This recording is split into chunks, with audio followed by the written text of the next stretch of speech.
Vậy.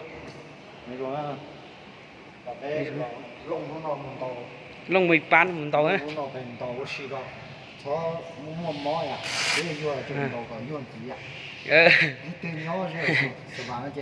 Tua đó. Tua bên đầu sữa nó lỏng. Tay nó khó luôn mà. Nó thì nó chỉ một ít khu mà.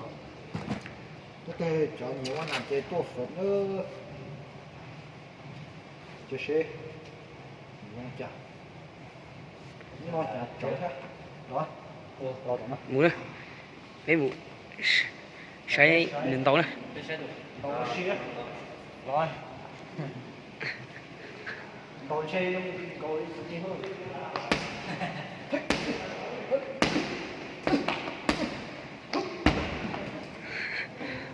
Sai nữa tàu tôi hãy cười nữa.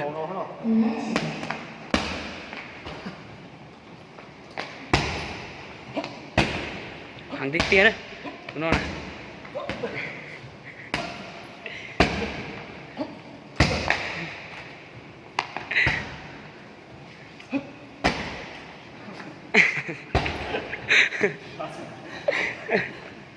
Sao hàng nữa tại sao nó nè.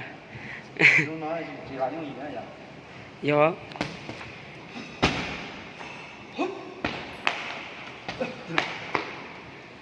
Chắc cơ thì nhau mà chỉ tua.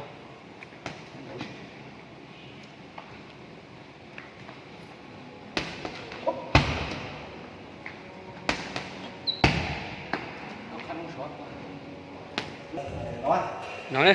Bên đầu ta sát cơ. Một sai nữa kia nè.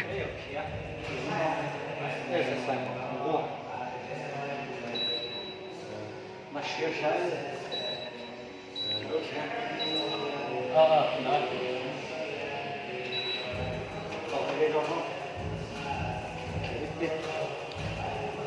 Kia nữa. Sát hả đúng không? Ủa luôn con nhẹ nó phải chi? Tua đó.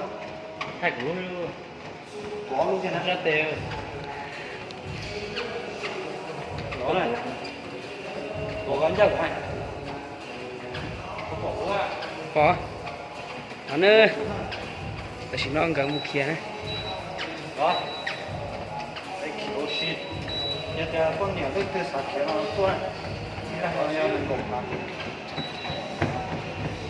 Chiều tủ chết hết rồi.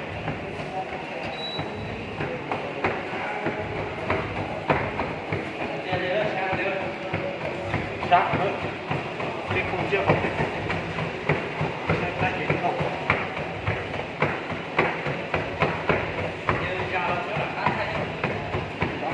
Hăng nữa tại sao nó nè. Hăng thì tia lên đấy ó tụi nó.